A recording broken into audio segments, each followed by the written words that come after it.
Contrary to popular belief, lightning strikes aren't always a death sentence. In fact, about 90% of people in the US who are struck actually survive. Still, victims rarely walk away unscathed, and the damage can be permanent.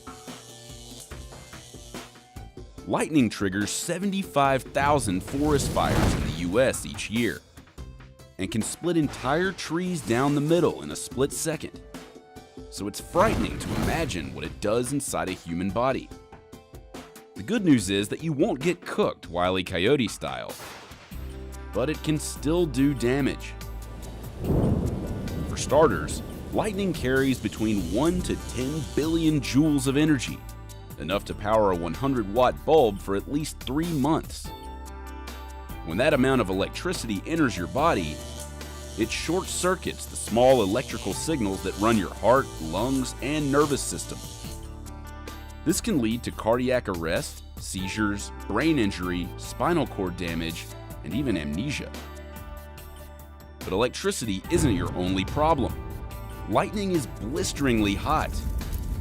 In under a second, it can heat the surrounding air to temperatures 5 times hotter than the sun's surface. This causes a rapid expansion of air, which leads to a shock wave that we hear as thunder. It has been calculated that someone standing within 30 feet of a lightning strike point can experience a blast wave equivalent to a 5-kilogram TNT bomb. The intense heat, light, and electricity can also damage your eyes. In fact, it can bore holes in your retina and cause cataracts within days or weeks. Other side effects of lightning can include impotence in men and overall decreased libido. That's just what happens on the inside. As the lightning moves toward the surface, it can force red blood cells out of your capillaries into your epidermis, like a bruise. These intricate designs are called Lichtenberg figures.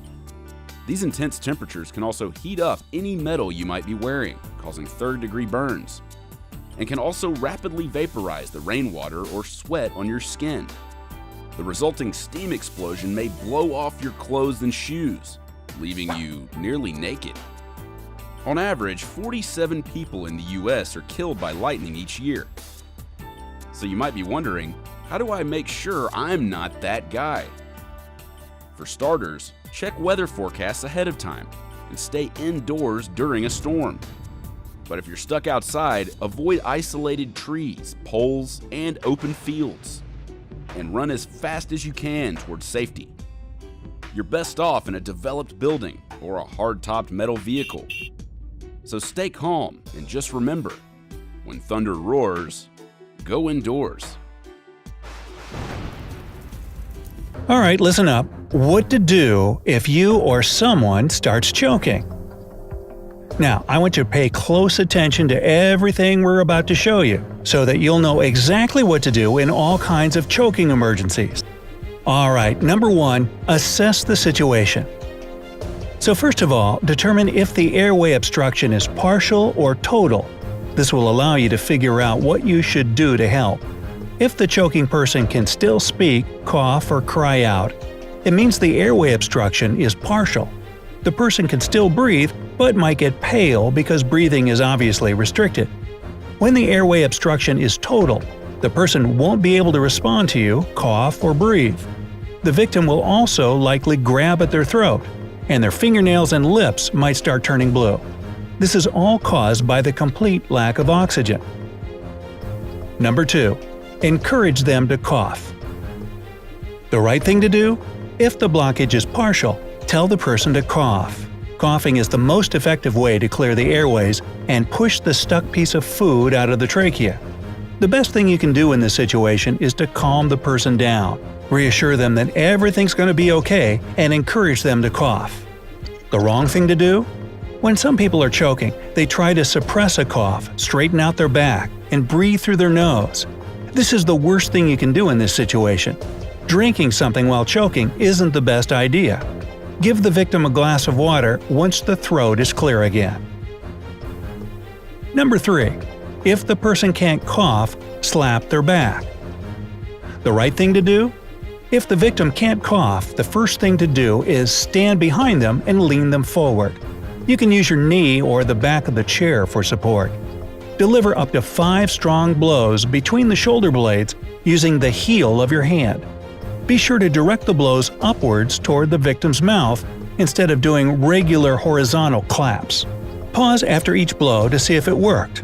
This should help kick the lodged object out of the airway.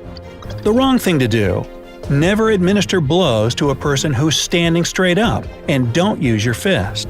This will only cause the piece of food to fall deeper down and block the airways tightly. If they start to cough, stop slapping their back. Number 4. If the person can't breathe, perform the Heimlich maneuver. The purpose of the Heimlich maneuver is to push out the air in the lungs that's not being used in breathing. It effectively drives out the stuck object. The right thing to do? Stand behind the victim and put your arms around their torso. Clench one hand into a fist and place it on their stomach between the belly button and the lower ribs. Then, cup your other hand over your fist. Now quickly, thrust your fist up toward the victim's diaphragm several times. Keep doing this until you've cleared the airway. The wrong thing to do is don't slap the victim on the back. It can only make things worse. And make sure your arms aren't around the person's ribs, or else you risk breaking them. Your arms should be below the ribs instead. Number 5. Helping an unconscious person. The right thing to do is, if the victim is passed out, lay them down on their back. Sit on their hips and face them. Put one of your hands on top of the other and place the base of your palm between their belly button and lower ribs. Vigorously push the abdomen toward the diaphragm. Repeat this several times until the airway is clear again. If the person doesn't start breathing once the object has been removed, it's time for CPR. The wrong thing to do is do not keep the victim in an upright position. It's also a terrible idea to start doing CPR before you remove the blockage from the trachea. Number 6. Helping yourself. Now, if you're choking and starting to suffocate, but there's no one around to help, you can save your own life. The right thing to do: start coughing, and if it doesn't help, perform the Heimlich maneuver on yourself. To do this, make a fist and hit yourself in the area between your belly button and lower ribs. Drive your fist up and down in J-shaped motions. If that doesn't help either, bend over a chair, the corner of a table, or any other solid object at waist level, and push against it as hard as you can, keeping your arms stretched out in front of you. Do this until the object becomes dislodged. Wrong? As impossible as it might seem, try not to panic. The more you panic, the more air you let in through your mouth, and incoming air will only push the stuck piece of food further in. Do not stand straight up or hit yourself on the chest or back. Number 7. Helping pregnant women and obese people. To help people who have a bigger belly, like pregnant women or obese individuals, you have to slightly modify the Heimlich maneuver. Place your hands as close to the abdomen as possible, higher than you normally would. Your hands should be right above the victim's lower ribs.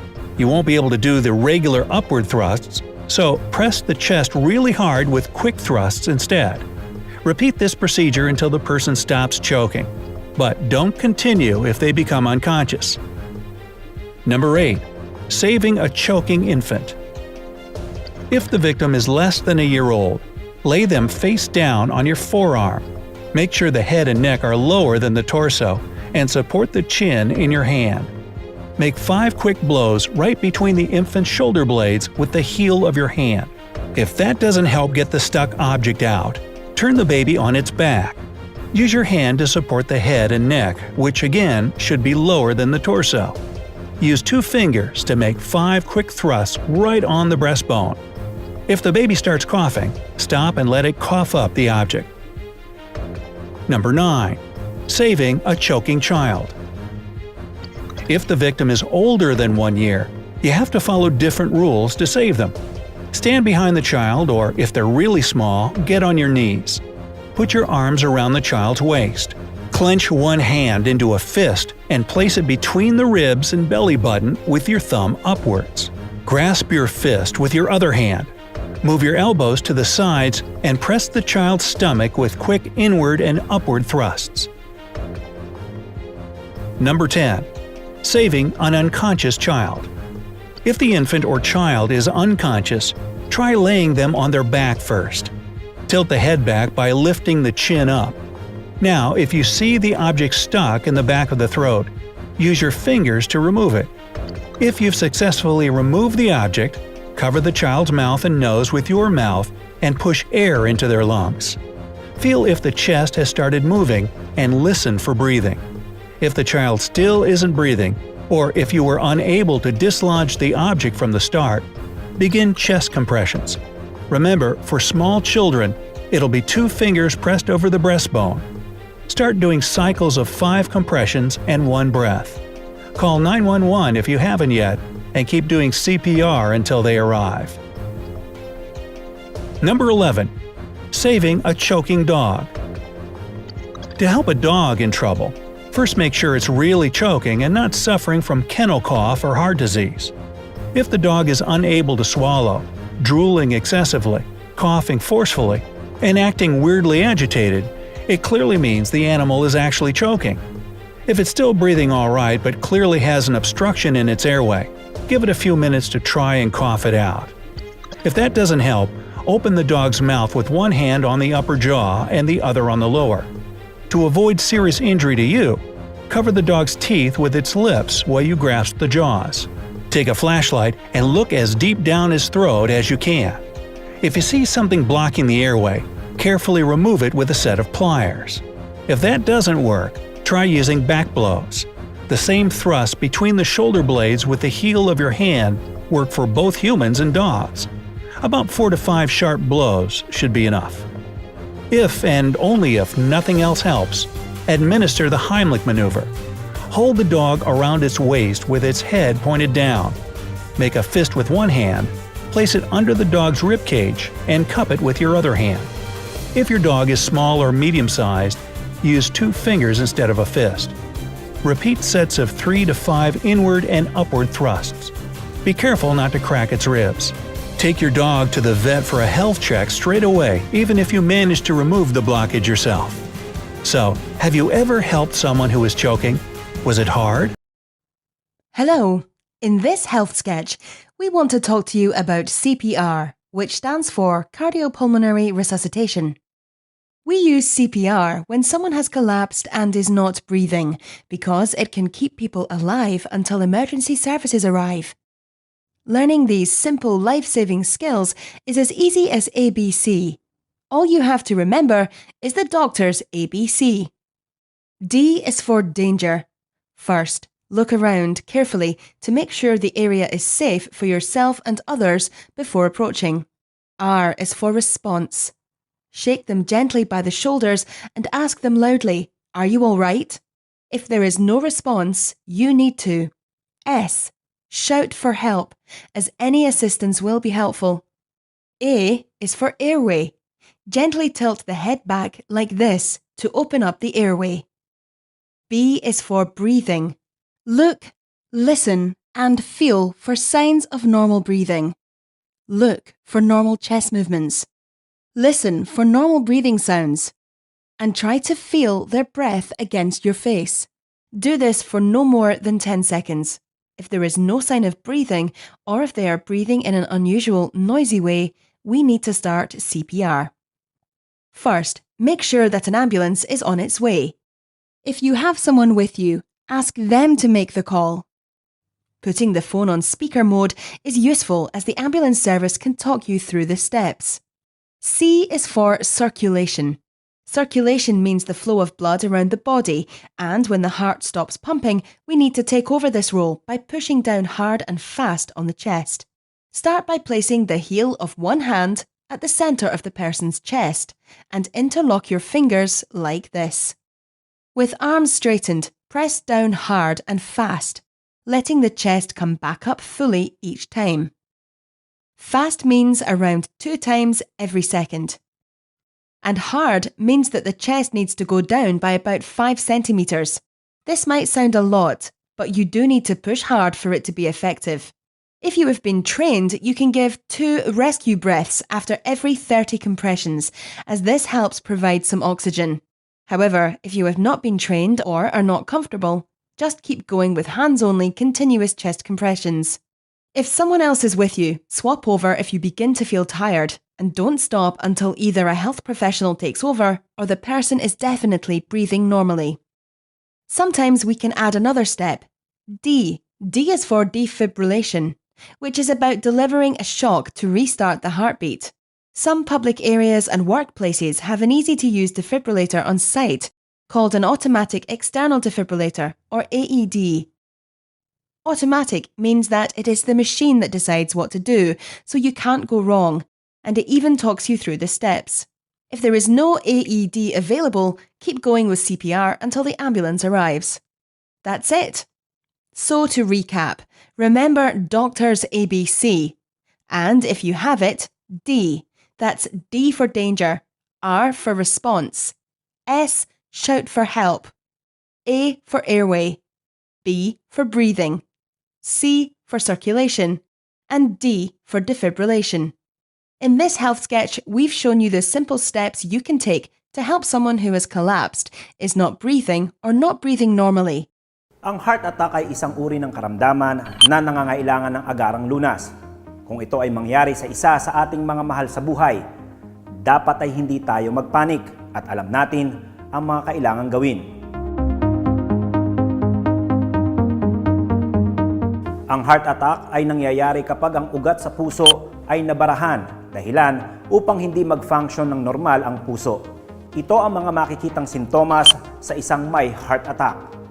Matinding pananakit ng dibdib na umaabot hanggang sa leeg, balikat, braso at likod, nahihirapang huminga o kapos sa paghinga, nananakit ang sikmura, nasusuka, nagpapawis ng malamig, nahihilo, biglang pagtumba, namumutla ang balat at nangingitim ang mga labi, mabilis, mahina at irregular na pulso. Kung kayo ay bystander sa isang maaaring may heart attack at nakahanda kayong tumulong sa kanya, narito ang inyong mga dapat gawin.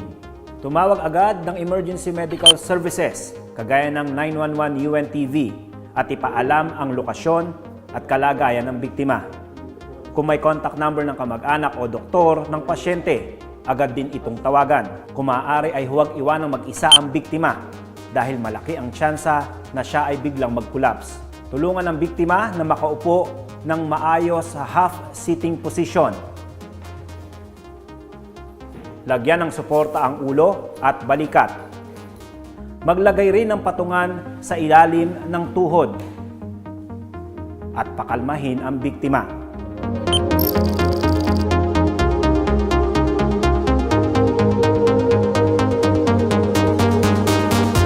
Kapag ang biktima ay may malay, maaaring ipainom sa kanya ang dala niyang gamot na prescribe sa kanya.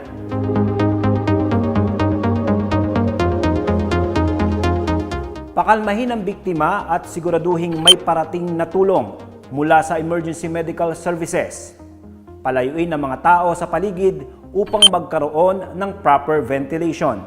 Kung masikip ang damit, luwagan ito at makatutulong din kung sasabayan ng biktima na mag-deep breathing exercise upang siya ay ma-relax.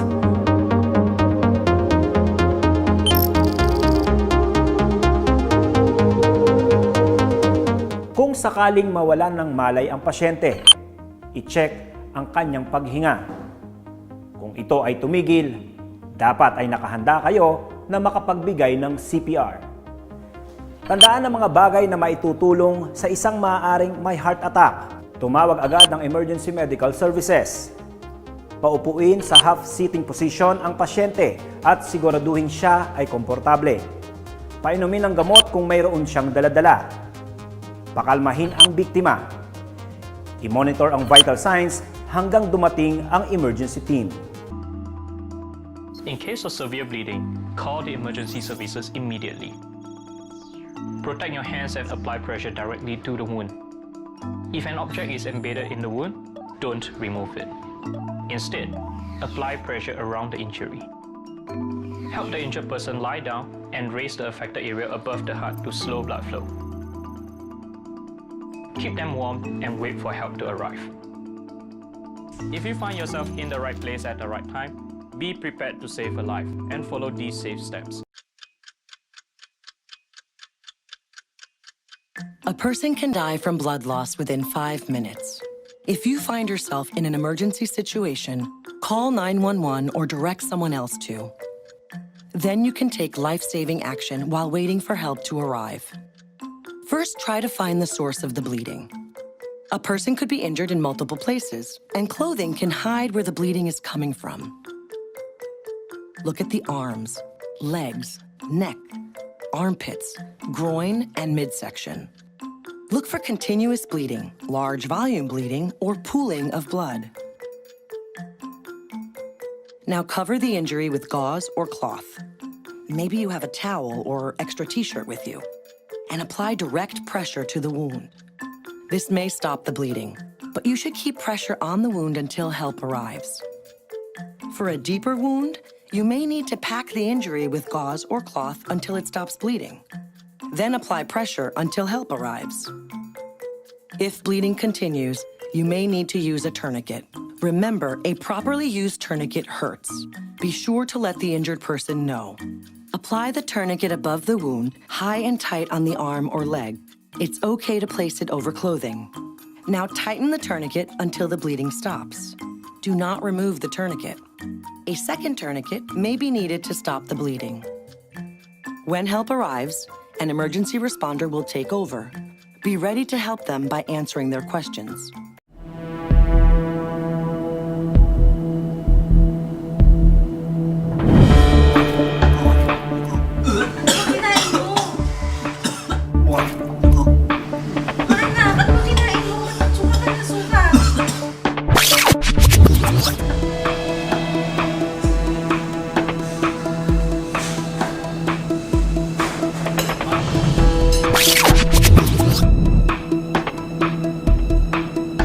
Huwag painumin ng gamot kung walang prescription ng doktor. Pahigain ang biktima at ibaling sa kaliwa. Painumin ng homemade oral rehydration solution o Orisol. Paghaluin lang ang 1 kutsarita ng asin at 4 na kutsarita ng asukal sa 1 litrong tubig. Agad na pumunta sa pinakamalapit na ospital para malaman kung ano ang nakalason sa biktima. Para sa iba pang first aid tips, manood palagi ng UNTV, your public service channel. Ang food poisoning ay nakukuha sa pagkain at pag-inom ng mga kontaminado ng bakterya, virus at parasite. Kadalasan itong nangyayari kapag may malalaking okasyon at hindi naging maayos ang preparasyon ng pagkain o di kaya naman ay ang natirang pagkain ay maaaring panis na. Kung kayo ay may kamag-anak o kakilala na biktima ng food poisoning, maaari kayong makatulong sa ganitong paraan.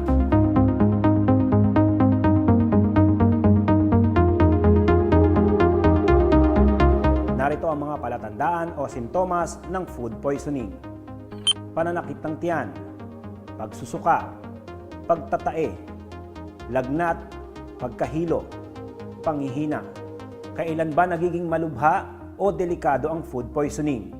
Kapag madalas o sunod-sunod na ang pagsusuka, kapag meron ng dugong kasama sa suka o sa pagdumi, kapag ang diarrhea ay tumatagal na ng mahigit 3 araw, kapag labis na ang pananakit ng tiyan at hindi na ito makayanan, kapag mahigit 3 araw ng nilalagnat, dehydration, at mayroong panlalabo ng mata. Kung kayo ay bystander sa isang biktima ng food poisoning, narito ang mga dapat gawin upang makatulong. Kung nakararanas ng dehydration at lagnat ang pasyente, painumin siya ng homemade Orisol.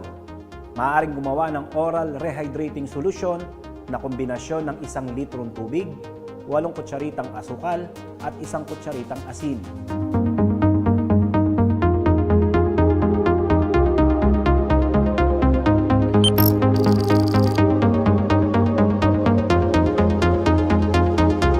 Kung mayroong pananakit ng tiyan, pwedeng maglagay ng hot compress.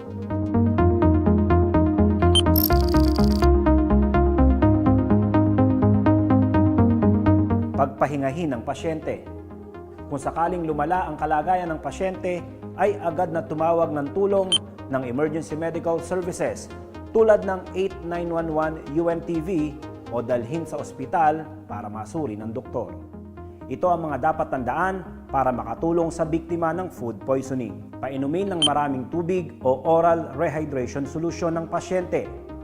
Maglagay ng mainit o maligamgam na tubig sa bahagi ng tiyan. Pagpahingahin ng pasyente.